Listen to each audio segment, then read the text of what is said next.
રામની સાથે લક્ષ્મણ ગયા એ લક્ષ્મણની મહત્તા છે, પણ એ કરતાં પણ રામની મહત્તા શું છે ખબર છે?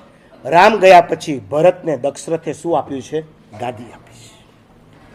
અયોધ્યાની ગાદી ઉપર પોતાના કરતા નાનો ભાઈ જ્યારે ગાદી ઉપર બેઠો હોય, સીધી વાત છે, કોઈને પણ શું થઈ શકે?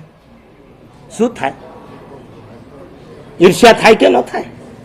હું મોટો ભાઈ થઈને મને વનવાસમાં તગેડ્યો ને મારા નાના ભાઈને તમે એના પર બેસાડ્યો.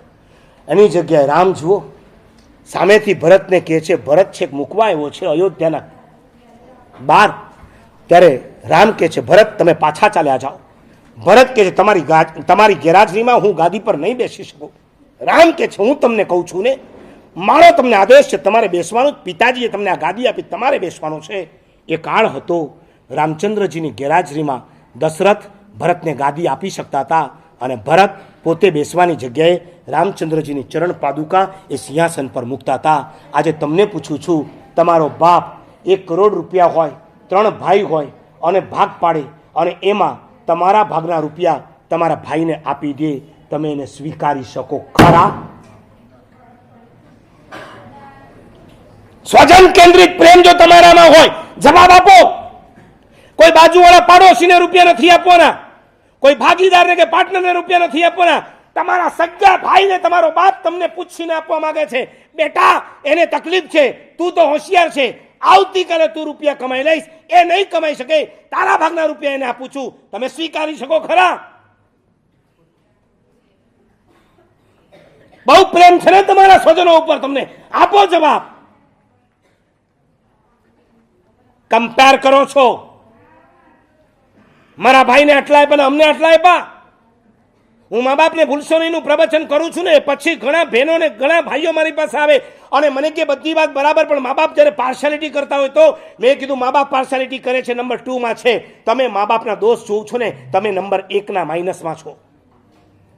મા બાપના માઇનસ જુઓ છો. અમારા ગુરુ ભગવંતો મારા કરતા સિનિયર હોય કે મારા કરતા જુનિયર હોય, હું સિનિયર હોઉં ને કોક જુનિયરને પ્રવચનની અંદર બેસાડી દે ને, મને જો ખોટું લાગી જાય ને તો એ મારો માઇનસ છે, મારા ગુરુનો નથી. એમની પાસે રાઈટ છે, કોને બેસાડી પણ શકે ને કોકને ઉઠાડી પણ શકે. ત્યારે મારે કમ્પેર ના કરવાનું હોય કે મારો 40 વર્ષનો પર્યાય, એનો 20 વર્ષનો પર્યાય છે, એને બેસાડ્યો ને મને કેમ ઉઠાડી દીધો? આ ઈર્ષ્યા છે. 3 ભાઈ એક માની કુખમાંથી જન્મ્યા હો છતાં તમારા વચ્ચે પ્રેમ રામ લક્ષ્મણ ને ભરત જેવો નથી જ. એક બાપે મરતી વખતે 1 કરોડ રૂપિયા હતા, એને થયું કે મારા મર્યા પછી ઝઘડા થાય એ કરતા બેટર છે કે મારા જીવતા 3 દીકરાઓને સરખા ભાગે પૈસા વેચી દો. બાપે 3 ભાઈને ભેગા કર્યા અને કીધું, બોલો બેટા 1 કરોડ રૂપિયા તમને સરખા ભાગે મારે વેચી દો. ઓકે, કેટલા થાય? 1 કરોડના સરખા કરો તો 33 લાખ, 33,000. શું અમદાવાદી? પાક્કો અમદાવાદી. 1000 રૂપિયા છોડી નથી શકતો. 333. ઓકે, હજી રૂપિયો બચ્યો, હવે શું કરવું છે? 33 પૈસા લઈ જાય, હજી 1 પૈસો બચ્યો, બોલો હવે શું કરવાનું? મેં એક ઠેકાણે આવું પૂછ્યું ને મને કે એ ભંડારમાં નાખી દેવાનું.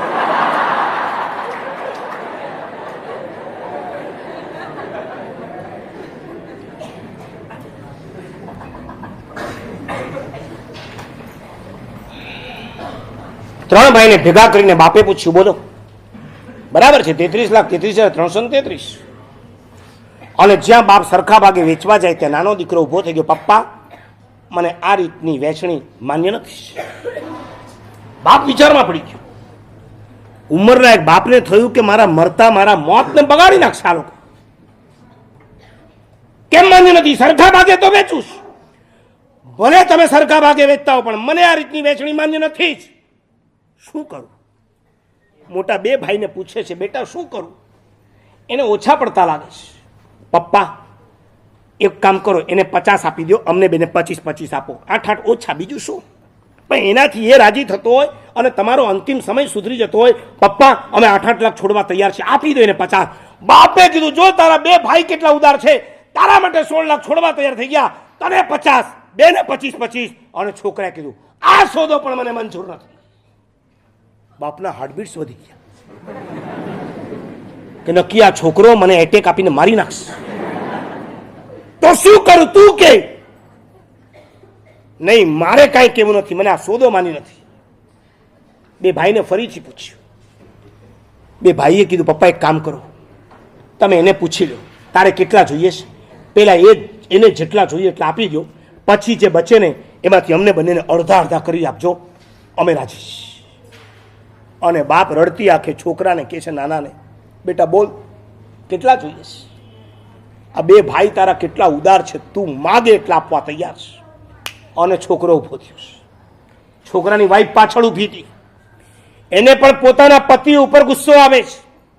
સામે બે જેઠાણી ઊભી ઊભી આમ નાક તરફ આંગળી કરી કરીને બતાવી રહી, જો નાક કાપી રહ્યો છે તારો ધણી, આવો તે ધણીને તૈયાર કર્યો છે.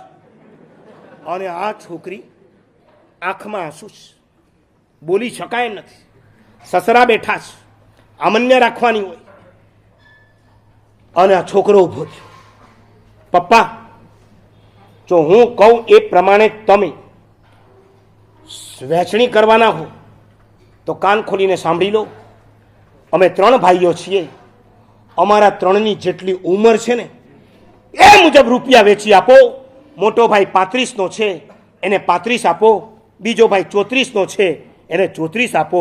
હું 31નો છું, મને 31 લાખ આપશો તો ચાલશે, મારે આનાથી વધારે જોઈતા નથી. અને જ્યાં સાંભળ્યું બે ભાઈ ઊભા થઈ ગયા, નાના ભાઈને ભેટી પડ્યા. બે જેઠાણી દેરાણી તરફ દોડી છે અને બાપની આંખમાંથી લગાતાર આંસુ ચાલી રહ્યા છે.